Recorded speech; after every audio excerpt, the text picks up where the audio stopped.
Assalamualaikum warahmatullahi wabarakatuh. Saya Fatimah Azhara binti Hassan Shazili. Alhamdulillah, pada mula Oktober 2025 ini, saya telah berjaya menghafal 22 juzuk. Saya Nurul Hidayah binti Amri. Alhamdulillah, mula Oktober 2025 ini saya telah berjaya menghafal 17 juzuk. Saya Nur Ain Batrisya binti Ahmadi Muslim. Alhamdulillah, mula Oktober 2025 ini saya telah berjaya menghafal 7 juzuk. Saya Nur Afina Haida binti Nurizan.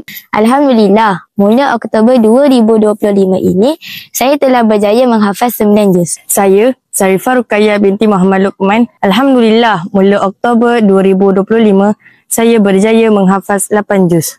Saya Nur Iman Madiah binti Husin. Alhamdulillah, mula Oktober 2025 ini saya telah berjaya menghafal 18 juzuk. Saya Jamilah binti Jamil. Alhamdulillah, mula Oktober 2025 ini saya telah berjaya mengulang sebanyak 10 juzuk. Saya Nurul Naura binti Salihuddin. Alhamdulillah, mula Oktober 2025 saya telah berjaya menghafaz 2 juzuk. Saya Zaidah Imani binti Zaini. Alhamdulillah, mula Oktober 2025 ini saya telah berjaya membaca Nazirah sebanyak 20 juzuk.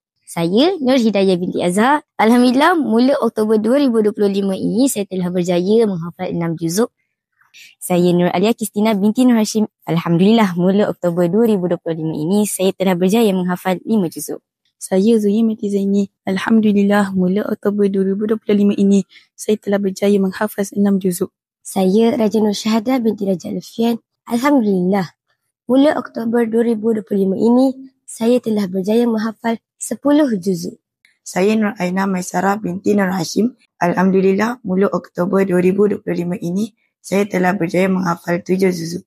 Saya Wan Azhar Kalisha binti Wan Muhammad. Alhamdulillah, mula Oktober 2025 ini saya telah berjaya menghafal 9 juzuk. Saya Nurmadiah Nisa binti Muhammad Razak. Alhamdulillah, mula Oktober 2025 ini saya telah berjaya menghafal 5 juzuk. Saya Nurmahdiah Nabila binti Abdullah. Alhamdulillah, mula Oktober 2025 ini saya telah berjaya menghafal 8 juzuk. Saya Hafsah Umayyah binti Muhammad Firdaus. Alhamdulillah, mula Oktober 2025 ini saya telah berjaya membaca 24 juzuk.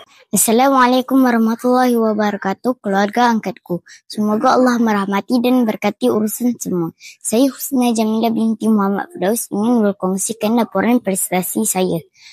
Alhamdulillah, mula Oktober 2025 ini saya telah berjaya membaca Al-Quran 25 juzuk. Di sini juga kami baru belajar subjek Bahasa Melayu, Bahasa Inggeris dan Matematik. Ibu ayah sekalian, kami ingin memohon bagi pihak madrasah jika dapat mewar-warkan atau menambah infak buat anak-anak yang belum mendapat tajaan. Andai sudi, sila hubungi 0178844073.